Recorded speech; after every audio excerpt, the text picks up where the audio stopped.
High viewers, welcome to Telugu job portal. CSIR national chemical laboratory ఆగస్టులో ఖాళీగా ఉన్న post భర్తీ చేయడం కోసం రీసెంట్గా నోటిఫికేషన్ రిలీజ్ చేయడం జరిగింది. ఈ నోటిఫికేషన్ ముందు మీరు ఆన్లైన్ అప్లై చేయాలి, తర్వాత ఆఫ్లైన్లో కూడా అప్లై చేయవలసి ఉంటుంది. డిస్క్రిప్షన్ లింక్స్ ఇచ్చాను, మీరు అక్కడి నుంచి అప్లై చేయవచ్చు. SC, ST, PWD, all category women వీళ్ళకి ఎటువంటి అప్లికేషన్ ఫీజు అయితే లేదు. సో ఆసక్తి ఉన్న వారు అప్లై చేసుకోండి. పూర్తి సమాచారం చూద్దాం. First important dates. Online apply చేయడానికి సెప్టెంబర్ 30 వరకు టైం ఉంది. ఆఫ్లైన్ అప్లై చేయడానికి 29 అక్టోబర్ వరకు. అంటే మీరు పూర్తి చేసిన అప్లికేషన్ సర్టిఫికేట్స్ అని అటాచ్ చేసి మీరు సబ్మిట్ చేయాల్సి ఉంటుంది పోస్ట్ ద్వారా. మీ యొక్క అప్లికేషన్ ఆర్గనైజ్ చేరిపోవడానికి 29 అక్టోబర్ వరకు టైం ఉంది. నేషనల్ కెమికల్ ల్యాబొరేటరీ పూణేలో ఉంది. ఇది ఒక ప్రీమియర్ ఇన్స్టిట్యూట్, అంటే సిఎస్ఆర్ అండర్లో ఉంటుంది. సిఎస్ఆర్ అనేది ఒక అటానమస్ బాడీ అనమాట. ఇది ministry of science and technology, government of India అండర్లో ఉంటుంది. సిఎస్ఐఆర్కి డిఫరెంట్ రీసెర్చ్ ల్యాబ్స్ కానీ ఇన్స్టిట్యూట్స్ అన్ని డిఫరెంట్ సెంటర్స్ ఉన్నాయి ఇండియాలో, ఆల్ ఇండియా వైడ్గా. సో మీకు ఎక్కడ పోస్టింగ్ ఇచ్చినా చేయడానికి సిద్ధంగా ఉండాలి. సో ఒక పూణే అని కాదు, మీకు కర్ణాటక అవ్వచ్చు, తమిళనాడు, హైదరాబాద్, ఇలా చాలా చోట్ల సిఎస్ఐఆర్ ల్యాబ్స్ ఉన్నాయి. సో వన్స్ ఒక చోట ట్రైనింగ్ పూర్తి చేసుకున్న తర్వాత ఆర్గనైజేషన్ యొక్క రిక్వైర్మెంట్ మేరకు ఎక్కడ పోస్టింగ్ ఇచ్చినా చేయడానికి సిద్ధంగా ఉండాలి. వన్స్ మీకు బేసిక్ ఎక్స్పీరియన్స్ వచ్చిన తర్వాత మీకు నచ్చిన సెంటర్లో మీకు దగ్గరలో ఏమన్నా వేకెన్సీ ఉంటే వాటికి మీరు ట్రై చేసుకోవచ్చు. ఇవి సిఎస్ఐఆర్ ల్యాబ్స్ ఇండియా వైడ్గా ఎక్కడెక్కడ ఇన్ఫర్మేషన్ వాళ్ళ యొక్క రీసెర్చ్ సెంటర్స్ ఉన్నాయో పూర్తి సమాచారం ఇది కూడా ఒకసారి చెక్ చేసుకోండి. మీరు లింక్ డిస్క్రిప్షన్ ఇస్తాను. ప్రజెంట్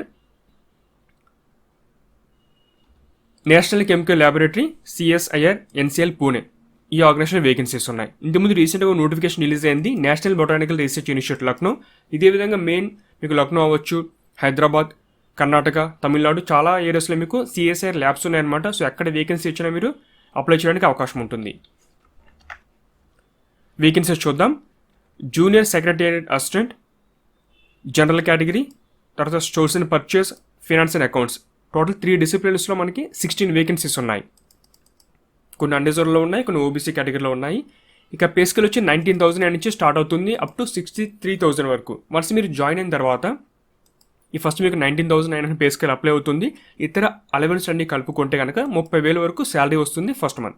ఇంకా అలా కంటిన్యూ అవుతుంది. మీకు పే స్కేల్ పెరిగే కొలది మీకు శాలరీ కూడా ఎక్కువగానే ఉంటుంది వన్స్ ఎక్స్పీరియన్స్ ఇంక్రీజ్ అయ్యే కొలది. వీటికి 28 వరకు ఏజ్ లిమిట్ ఇచ్చారు.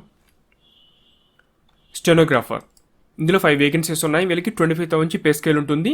ఇతర అలవెన్స్లో కలుపుకుంటే 40,000 వరకు వస్తుంది. నెక్స్ట్ డ్రైవర్, ఇందులో 6 వేకెన్సీస్ ఉన్నాయి.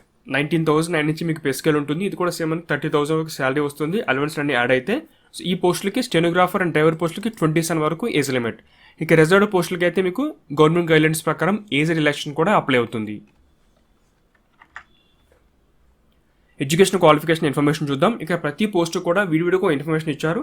ఆ పోస్ట్ కోడ్, ఆ కేటగిరీలో ఎన్ని వేకెన్సీస్ ఉన్నాయి, ఎడ్యుకేషన్ క్వాలిఫికేషన్, జాబ్ నేచర్ ఏముంటుంది, పూర్తి సమాచారం మీరు చెక్ చేసుకోవచ్చు.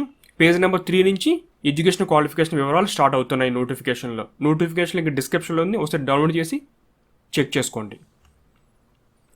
పోస్ట్ కోడ్ 1, ఇందులో టోటల్ 6 వేకెన్సీస్ ఉన్నాయి. ఇది intermediate qualification are equivalent eligibility ఉన్నవారు అప్లై చేసుకోవచ్చు. ఇక ప్రతి పోస్ట్ కూడా టైపింగ్ అయితే ఉంది. ఇక్కడ ప్రజెంట్ చాలా ముఖ్యంగా ఇటువంటి సిఎస్ఆర్ ఆర్గనైజేషన్ అన్నీ కూడా ఎడ్యుకేషన్ క్వాలిఫికేషన్ పాటుగా టైపింగ్, హిందీ అయితే 30 వర్డ్స్, ఇంగ్లీష్ అయితే 35 వర్డ్స్ అడుగుతున్నారు. అది కూడా అంటే క్వాలిఫైయింగ్ నేచర్ మాత్రమే. మీకు బేసిక్ టైపింగ్ వచ్చి ఆ ఎగ్జామ్ పాస్ అయితే చాలు. రిటన్ ఎగ్జామినేషన్లో మీకు ఎన్ని మార్క్స్ వస్తాయో వాటిని బేస్ చేసుకుని మీకు పోస్టింగ్ అనేది ఇవ్వడం జరుగుతుంది. సో మీకు ఇంకా టైం ఉంది. ఆన్లైన్లో అప్లై చేయడానికి 1 మంత్ టైం ఉంది, ఆఫ్లైన్లో 1 మంత్ టైం ఉంది. సో ఈ లోపల మీరు ఏదైనా టైప్ ఇన్స్టిట్యూట్లో కానీ ఆన్లైన్లో చూసి నేర్చుకోవచ్చు. ఎక్కువ టైం స్పెండ్ చేస్తే ఈజీగానే మీరు ఈ స్కిల్ టెస్ట్ అనేది పాస్ అవ్వగలరు. ఇది క్వాలిఫైయింగ్ నేచర్, గుర్తుంచుకోండి ఆ విషయం. సో ఇంటర్ పాస్ ఉంటే చాలు ఈ పోస్ట్కి. ముఖ్యంగా ఆఫీస్ సంబంధించిన జనరల్ అడ్మినిస్ట్రేషన్ వర్క్ అంతా ఉంటుంది. ఇవే కాకుండా ఇంకా వేరే వర్క్ ఏమన్నా ఆఫీసులు అన్ని కూడా మీరు చేయవలసి ఉంటుంది ఈ పర్టికులర్ పోస్ట్కి. పోస్ట్ కోడ్ నెంబర్ 2, ఈ కేటగిరీలో 6 వేకెన్సీస్ ఉన్నాయి. ఇంటర్మీడియట్ క్వాలిఫికేషన్, ఒక టైపింగ్ కూడా అడిగి, ఇది కూడా మీకు ఏంటంటే క్వాలిఫై అయితే సరిపోతుంది. టైపింగ్ కూడా ఇంటర్మీడియట్ పాస్ ఉంటే చాలా పోస్ట్కి అప్లై చేసుకోవచ్చు. స్టోర్స్ పర్చేజ్ డిపార్ట్మెంట్ సంబంధించిన వర్క్ అయితే ఉంటుందో అందులో మీరు వాళ్ళకి హెల్ప్ చేయాల్సి ఉంటుంది. దీంతో పాటుగా అదర్ అఫీషియల్ వర్క్ కూడా. పోస్ట్ కోడ్ నెంబర్ 3, ఇందులో 4 వేకెన్సీస్ ఉన్నాయి. ఇది ఇంటర్మీడియట్ క్వాలిఫికేషన్. ముఖ్యంగా మీరు ఇంటర్మీడియట్లో అకౌంటెన్సీ సబ్జెక్ట్ చదువుంటే ఈ పోస్ట్కి అప్లై చేసుకోవచ్చు. ఇక్కడ టైపింగ్ కామన్గా ఉంది. ఇక డిజేబుల్ క్వాలిఫికేషన్ అందరికీ మనకి డిగ్రీ అడిగారు అనమాట. మీకు ఎసెన్షియల్ క్వాలిఫికేషన్ ఉంటే చాలు. సో ముఖ్యంగా ఏంటంటే టైపింగ్ ఒకటి ప్లస్ కంప్యూటర్ నాలెడ్జ్ అని అడుగుతున్నారు. ఏ పోస్టింగ్ అయినా కూడా, ఏ నోటిఫికేషన్ అయినా కూడా. సో మీరు నేర్చుకోవడానికి ట్రై చేయండి. ఫినాన్స్ అకౌంట్స్ డిపార్ట్మెంట్లో మీకు వర్క్ అనేది ఉంటుంది. దాంతోపాటుగా అదర్ ఆఫీస్ వర్క్ కూడా చేయవలసి ఉంటుంది ఈ కేటగిరీ సెలెక్ట్ అయితే మీరు. Post code number 4 junior stenographer. ఇందులో 5 వేకెన్సీస్ ఉన్నాయి. ఇంటర్మీడియట్ పాస్ అయి ఉంటే చాలు. వీళ్ళకి ఏంటంటే మీకు టైపింగ్ స్పీడ్ అని తెలిసి ఉండాలి, స్టెనోగ్రాఫ్ సంబంధించిన నాలెడ్జ్ ఖచ్చితంగా ఉండాలి. ఏ స్కిల్ ఇచ్చినా ఒక టెస్ట్ అనేది ఉంటుంది, అది మీరు పాస్ అయితే సరిపోతుంది. ముఖ్య సెక్రటరీకి సంబంధించిన డిపార్ట్మెంట్ కానీ స్టెనోగ్రాఫ్ సంబంధించిన డిపార్ట్మెంట్ అవ్వచ్చు, లేదా టైపింగ్ అసిస్టెంట్స్ ప్రతిదీ కూడా ఏదో ఒక వర్క్ ఇస్తూ ఉంటారు మీకు. ఆఫీస్కి సంబంధించి అన్నీ కూడా మీరు చేయవలసి ఉంటుంది. ముఖ్యంగా ఎవరైనా స్టెనోగ్రఫీ పోస్ట్కి అప్లై చేద్దాం అనుకున్న అందరూ కూడా టైప్ ఇన్స్టిట్యూట్లో జూనియర్ స్టెనోగ్రాఫ్ సంబంధించిన పోస్టులు అవ్వచ్చు, లేదా ఎస్ఎస్సీ కానీ యూపీఎస్సీకి సంబంధించి స్టెనోగ్రఫీ అనేది కోర్స్ అనేది ఉంటుంది. అది జాయిన్ ట్రై చేయండి. జనరల్ టైపింగ్తో పాటు ఇది కూడా నేర్చుకోండి. మీకు ఎక్కువ పోస్టులకి అప్లై చేయడానికి ఎలిజిబిలిటీ ఉంటుంది. చాలామంది ఏంటంటే రిటన్ ఎగ్జామ్లో మార్క్స్ వస్తే చాలు, ఇవన్నీ ఏంటంటే జస్ట్ క్వాలిఫై నేచర్ ఉంటాయన్నమాట. సో అది క్వాలిఫై అయితే మీకు డైరెక్ట్గా పోస్టింగ్ అనేది వస్తుంది. సో మీకు స్టెనోగ్రఫీ ఒకటి, తర్వాత బేసిక్ టైపింగ్ నేర్చుకోండి. ఇప్పుడు ఏ పోస్ట్ తీసుకున్నా కూడా వన్స్ నోటిఫికేషన్ మెన్షన్ చేస్తున్నారు, లేదంటే డిజైరబుల్ క్వాలిఫికేషన్ ఇవ్వడం, లేకపోతే స్కిల్ టెస్ట్లో పెట్టే అవకాశం ఉంటుంది. ఒక టైం టు టైం ఆ సెలక్షన్ ప్రాసెస్ జరిగే సమయానికి ఏదైతే పోస్ట్కి స్కిల్ సెట్ అవసరమో అన్నీ కూడా వాళ్ళు అడిగే అవకాశం ఉంటుంది. సో మీరు ఏది కూడా నోటిఫికేషన్ ఇవ్వలేదని కాకుండా ప్రతిదీ కూడా మీరు స్టెనోగ్రఫీ ఒకటి, ఇంగ్లీష్ బేసిక్ టైపింగ్ అనేది ఖచ్చితంగా నేర్చుకోండి. Post code number 5. ఇందులో 6 వేకెన్సీస్ ఉన్నాయి. డ్రైవర్ కేటగిరీ అంటే డ్రైవర్ పోస్ట్కి అప్లై చేయాలంటే 10th పాస్ అయి ఉండాలి. దాంతోపాటుగా లైట్ మోటార్, హెవీ మోటార్ సంబంధించిన డ్రైవింగ్ లైసెన్స్ కలిగి ఉండి ఒక 3 years ఎక్స్పీరియన్స్ ఉన్న వాళ్ళు మాత్రం ఇది యూజ్ అవుతుంది. ప్లస్ బేసిక్ మోటార్ మెకానిజం అంటే మీ వెహికల్ సంబంధించిన ఏమన్నా మైనర్ డిఫెక్ట్స్ ఉన్న వాటిని మీరు సాల్వ్ చేయగల స్థితిలో ఉండాలి, అన్నీ తెలిసి ఉండాలి.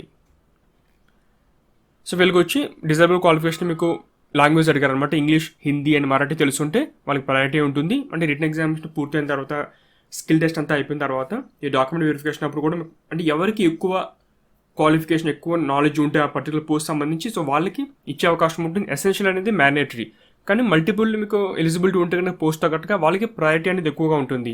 సో మీకు తెలిసిన వారు ఏమైనా డ్రైవింగ్ ఫీల్డ్లో ఉన్నవారైతే వారికి ఇన్ఫర్మేషన్ని షేర్ చేయండి.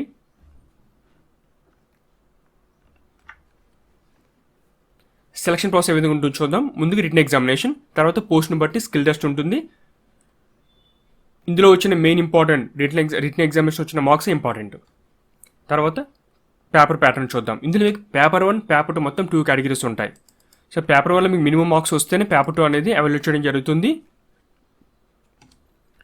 ఎగ్జామినేషన్ సంబంధించిన ప్యాటర్న్ చూద్దాం. ఓఎంఆర్ బేస్డ్ అంటే ఆఫ్లైన్లో మనం బబుల్స్ చేస్తూ ఉంటాం కదా, ఓఎంఆర్ షీట్ ఆ టైప్లో ఎగ్జామ్ ఉండవచ్చు, లేదా కంప్యూటర్ బేస్డ్ ఎగ్జామినేషన్. సో ఎంతమంది అప్లై చేస్తున్నారో చూసుకుని ఎగ్జామ్ పెడతారు వాళ్ళు.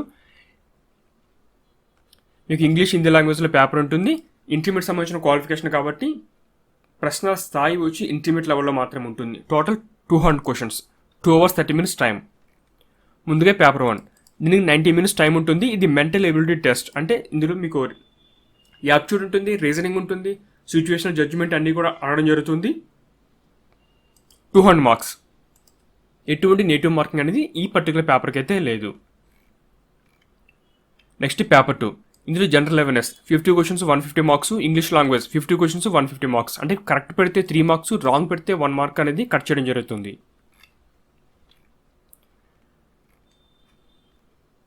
నెక్స్ట్ మీకు డ్రైవర్ సంబంధించిన పోస్ట్ చూసుకుందాం. వీళ్ళకి స్కిల్ టెస్ట్ ఉంటుంది. ఆ టైంకి సంబంధించిన నాలెడ్జ్ అంతా చెక్ చేయడం జరుగుతుంది. అది క్వాలిఫై అయితే మీకు ఎగ్జామినేషన్ కూడా ఉంటుంది. ఎగ్జామినేషన్ క్వాలిఫై అవ్వాల్సి ఉంటుంది. వీళ్ళకి 90 minutes టైం అయితే ఉంటుంది. 100 questions. General intelligence, aptitude, English language, general awareness ప్రతి సెక్షన్ నుంచి 25 క్వశ్చన్స్ ఉంటాయి. 75 మార్క్స్. అంటే కరెక్ట్ పెడితే 3 మార్క్స్, రాంగ్ పెడితే 1 మార్క్ కట్ చేయడం జరుగుతుంది. గుర్తుంచుకోండి. ఏ విధంగా అప్లై చేయాలి? ఇది అఫీషియల్ వెబ్సైట్. ఇది నేను లింక్ డిస్క్రిప్షన్ ఇచ్చాను, అక్కడి నుంచి అప్లై చేసుకోవచ్చు. వన్స్ మీరు ఆన్లైన్ అప్లై చేసిన తర్వాత డాక్యుమెంట్ ప్రింట్అవుట్ తీసుకుని సర్టిఫికేట్స్ అని అటాచ్ చేసి పోస్ట్ ద్వారా సబ్మిట్ చేయాలి. Next fee 100 rupees. ఎగ్జామ్స్ ఇచ్చిన వారికి ఫీజు అవసరం లేదు. ఎస్సీ, ఎస్టీ, తర్వాత సిఎస్ఆర్ సంబంధించిన ఎంప్లాయీస్ కానీ, లేకపోతే పీడబ్ల్యూడి, ఉమెన్ వీళ్ళకి ఫీజు లేదు. మిగతా వారందరూ ఫీజు పే చేయాలి 100 రూపీస్. ఎలా పే చేయాలంటే ఇక్కడ వాళ్ళకి bank details, IFSC code, account number, name, branch name మొత్తం ఇవ్వడం జరిగింది. బ్యాంక్ ట్రాన్స్ఫర్ ద్వారా కానీ, నెట్ బ్యాంకింగ్ లేదా నెఫ్ట్ ద్వారా మనీ అనేది వీళ్ళ అకౌంట్లో డిపాజిట్ చేసేయండి. చేసిన తర్వాత ఒక రిసిప్ట్, మీరు బ్యాంకులో డైరెక్ట్గా పే చేస్తే ఒక రిసిప్ట్ తీసుకుంటారు. ఆ రిసిప్ట్ ఆన్లైన్లో పే చేస్తే పే చేసినప్పుడు ఒక మనీ పే అయిన ఒక ఇన్ఫర్మేషన్ వస్తుంది కదా, రిఫరెన్స్ నెంబర్ ఇవన్నీ ఉంటుంది, ట్రాన్సాక్షన్ నెంబర్, వాటిని మీరు సేవ్ చేసి పెట్టుకోండి, స్క్రీన్ షాట్ తీసుకోండి. అది అప్లికేషన్తో పాటు మీరు అటాచ్ చేయాల్సి ఉంటుంది. ఫీజు పే చేసినట్టు మీకు ఒక ఐడెంటిటీ, అది ఒక చలాన్ టైప్ ఖచ్చితంగా ఉండాలి. అది ఎగ్జామ్షన్ ఉన్న వారికి అవసరం లేదు.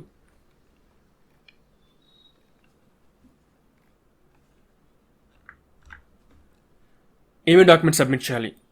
నోటిఫికేషన్లోని పేజ్ నెంబర్ 18లో డాక్యుమెంట్స్ ఇన్ఫర్మేషన్ అంటే ఆన్లైన్ అప్లై చేస్తారు కదా, ఆ సర్టిఫికేట్, అది ఆ ఒక అప్లికేషన్, ఎడ్యుకేషన్ సర్టిఫికేట్స్, తర్వాత ఫీజు, ఇవన్నీ కూడా మీరు 1 by 1 రెడీ చేసి పెట్టుకోవాలి. డేట్ ఆఫ్ బర్త్, ఒక ఆధార్ అవ్వచ్చు, లేదా ఓటర్ ఐడి కానీ, పాన్ కార్డ్ కానీ, పాస్పోర్ట్ కానీ, అన్ని సెల్ఫ్ అటెస్టెడ్ అంటే ఆ జిరాక్స్ కాపీస్పై మీరు సైన్ చేసిన డాక్యుమెంట్స్. తర్వాత ఎడ్యుకేషన్ సంబంధించిన క్వాలిఫికేషన్ అవ్వచ్చు, ఇవన్నీ ఇక్కడ చాలా ఇన్ఫర్మేషన్ అయితే ఉంది. 10th కానీ, ఐటీఐ కానీ, లేదా డిప్లొమా కానీ, పీజీ డిప్లొమా అవ్వచ్చు, డిగ్రీ, మీరు ఈ పోస్ట్ తగ్గట్టుగా ఏం క్వాలిఫికేషన్ ఉంది, నోటిఫికేషన్ సంబంధించి ఇచ్చిన క్వాలిఫికేషన్తో పాటుగా, అంటే ఇచ్చిన ఎసెన్షియల్ క్వాలిఫికేషన్తో పాటుగా అదర్ టెక్నికల్ నాలెడ్జ్ పోస్ట్ తగ్గట్టు మీకు ఏమైనా ఉన్నాయా, అవి అప్లికేషన్ మీరు ఏమైనా ఎంటర్ చేస్తే వివరాలు, వాటి తగ్గట్టుగా సర్టిఫికేట్ ఉండాలి.